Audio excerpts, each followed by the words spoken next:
Vivo 5G phone ఒకటి వచ్చింది మన దగ్గరికి ఈరోజు. ఆల్రెడీ వేరే షాప్ దగ్గరికి వెళ్ళి వచ్చింది. ఫోన్ చూడండి, మొత్తం ఓపెన్ చేశారు క్యాప్స్ అన్నీ. మొబైల్ అయితే షార్టేజ్ ఉంది, ఫుల్ షాట్ ఉంది. చూడండి, మన మల్టీమీటర్ మీద చెక్ చేసుకుంటున్నాం. అది బోత్ సైడ్స్ రెండు కూడా ఫుల్ షాట్ చూపిస్తుంది.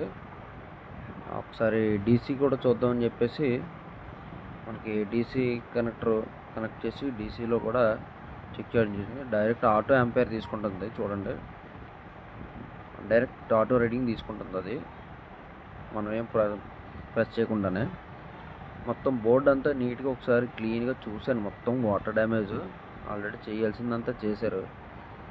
సరే అని చెప్పి ఒకసారి చూద్దామని చెప్పేసి చూశాను. మొత్తం క్యాప్స్ అన్నీ ఓపెన్ చేస్తున్నాయి, షీల్డ్ కూడా మొత్తం తీసి ఉన్నాయి. ఒకసారి మళ్ళీ షాట్ చెక్ చేసుకున్నాను. డీసీలో కూడా కన్ఫర్మ్ అయిపోయింది ఫుల్ షాట్ ఉందని చెప్పి. మొత్తం ఉంది సిగ్నల్ సెక్షన్ కానీ స్టార్ట్ చేశాను. చూడండి, అక్కడ నుంచి సేమ్ అక్కడ ఫస్ట్ ఎక్కడ నుంచి స్టార్ట్ చేసాను అక్కడ షార్ట్ అనేది నాకు తెలియదు. చూడండి, ఆ సెక్షన్ మొత్తం షార్టేజ్ చూపిస్తుంది. మొత్తం ఆ కెపాసిటర్ ఒకటి క్యాప్ అనేది రిమూవ్ చేసేస్తే షార్టేజ్ అనేది రిమూవ్ అవుతుంది. ఫోన్ ఆన్ అయ్యే అవకాశాలు ఉన్నాయి. సరే చూద్దాం. కెపాసిటర్ అండి, అది కెపాసిటర్ అనేది రిమూవ్ చేయడం జరిగింది. క్యాప్ చూడండి, షార్టేజ్ అనేది రిమూవ్ అయిపోయింది. వన్ సైడ్ వాల్యూ వస్తుంది.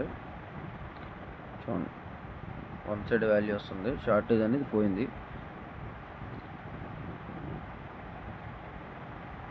One side value, two sides value రావట్లేదు. దాంతోపాటు బజార్ కూడా రాలేదు. చూసారా, అయినా ఫోన్ ఆన్ అవ్వలేదు.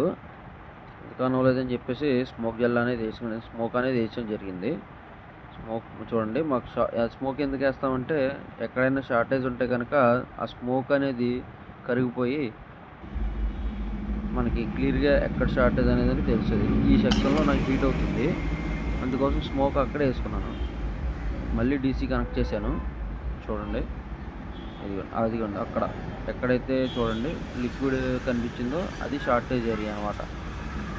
మేము అలా ఫైండ్ అవుట్ చేశాను.